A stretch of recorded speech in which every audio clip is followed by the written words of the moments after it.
Well, good morning. I think you could tell by the noise in Westminster this was very much an election budget. And as you've said, there were no changes in terms of fuel duty, no change in terms of tobacco duty. It's going to go up in 26, and they're going to look at doing a consultation about having duties on vapes as well that will play a part in. So really nothing to affect people's pockets right at the moment. The interesting thing was the national insurance cuts. Now, we've always tried to keep our rates a little bit below the UK. So, last year it was about 12% for Class 1s in the UK. We were 11%. They're now down to 8%. So we need to look again at how our national insurance system works. We've got a review coming up in the spring for that. But it's interesting to say that they wanted to get rid of the national insurance system completely. And of course, we know that funds pensions. And so it's unclear what they're going to try to replace it with and how we respond to that, because certainly Tynwald has been very clear that the National Insurance Fund, that long-term sustainability in terms of pensions and other benefits that people have built up over the years really should be protected. So in terms of that talk then of abolishing NI, that's not something that's on the radar here? Not at all. I mean, what we've talked about and what I set out in the budget is we are looking at the use of the National Insurance Fund, how big it needs to be. We will be coming back to Tynwald for a full debate about the national insurance system. But the key to that is that long-term sustainability, certainty and stability of the National Insurance Fund to fund people's pensions. I mean, these people who've paid into this for their future, we need to make sure that we can actually honour those, going forward. But we do also need to make sure that we remain competitive, both in terms of retaining people here, but also encouraging more people to come and join us. Now, I know you had a close eye on the announcements yesterday. In terms of the timing of the budget, of course, the Manx budget was a couple of weeks ago. We know potentially there can be things in the UK budget that have an impact here. Why do we go first when we know there could be things that will affect us? That's a very good question. I mean, there are major differences in the process. So we give all Tynwald members the entire budget about a month beforehand, and we try to do it even earlier.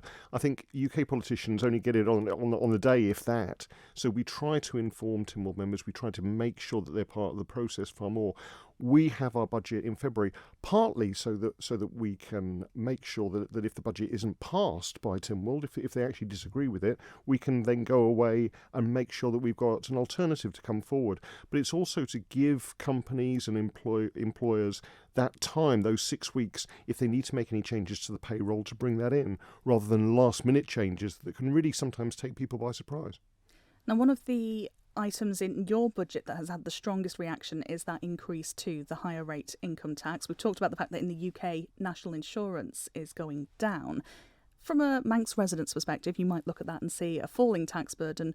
Wouldn't I be better off in the UK now? What would be your response to someone who is of that thinking? Well, again, in the budget, we set out a 2% rise in the upper rate of income tax, ring-fenced to fund the NHS. What the Chancellor in the UK didn't do was really set out public sector spending, particularly in terms of the National Health Service.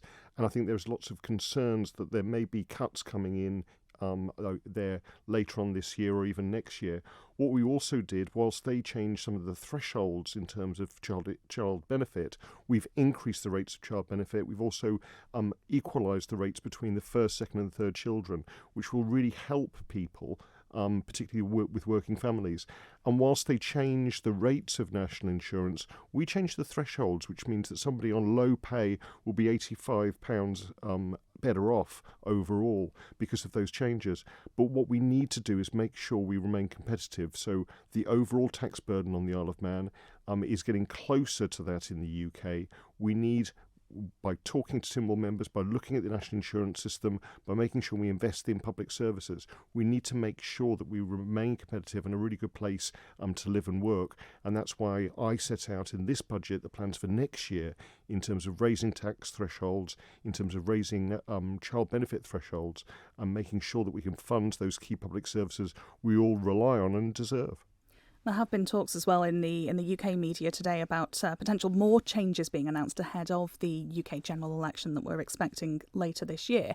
How much of a concern is that for you when further changes could be coming at another point? Yes, I mean, what we really try to do in our budget and throughout our financial planning is have that stability and certainty for people both living here and working here and wanting to invest here.